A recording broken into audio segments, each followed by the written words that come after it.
Belinda and HarperAudio Australia present this unabridged recording of Murder, Misadventure and Miserable Ends, Tales from a Colonial Coroner's Court, written by Catie Gilchrist and read by Emma Grant-Williams.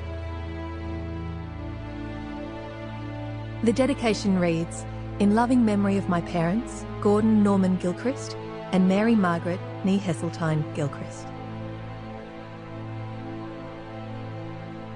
Preface. Monday, 27th of August 1866 had been a very busy day, and Henry Shiel was utterly exhausted. Just 6 weeks into his new job, he wondered if his position as the Sydney coroner was always going to be quite so demanding. At 9 o'clock that morning, he had resumed an adjourned inquest at the Hand of Friendship Hotel on Bathurst Street. Mary Ann Peard, who was just 5 years and 5 months old, had suddenly died following a convulsive fit. Dr. William Bell conducted a post-mortem, and the inquest concluded that the cause of death was convulsions brought about by a diseased brain. From here, Mr. Shiel quickly strolled across Hyde Park and returned to his small office near the old barrack building on Macquarie Street. Here, at his second inquest of the day, the sudden death of John Tarbuck was being investigated. Tarbuck had fallen 9 feet off a ladder while painting the inside of Chalmers Church in Cleveland Paddocks. At the time, he had merely broken his right elbow joint.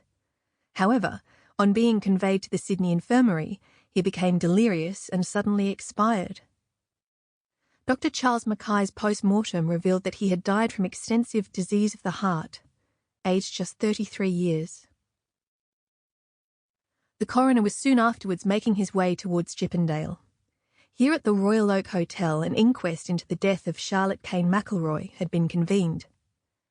Only 8 weeks old, the illegitimate child had been ailing from birth and had died on Saturday afternoon.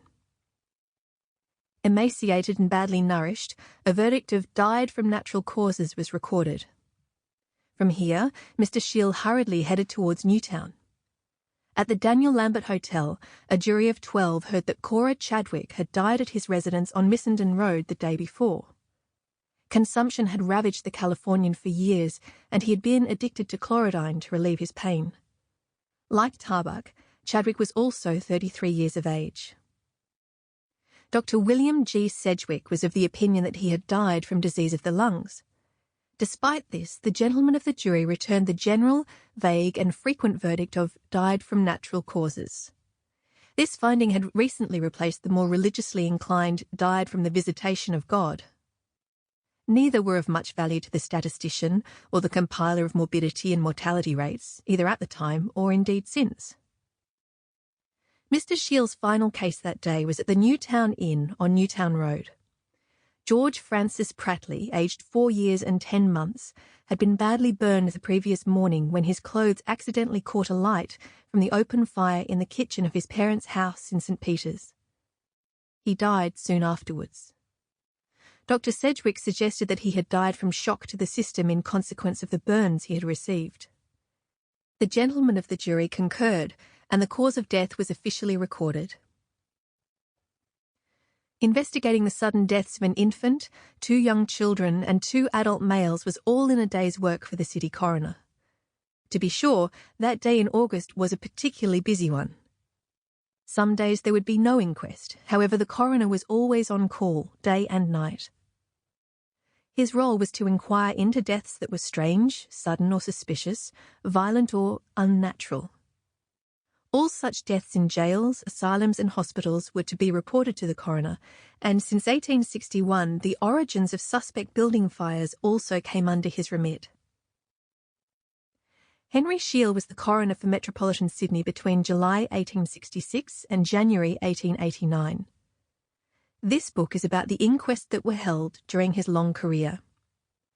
Australian historians have not used coroner's inquests in a detailed or systematic manner, and yet they offer a rich insight into life and death in the colonial city.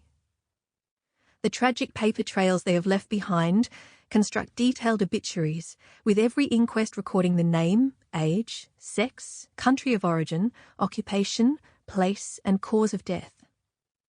The witnesses and neighbours who attended the inquest. Sample complete. Ready to continue?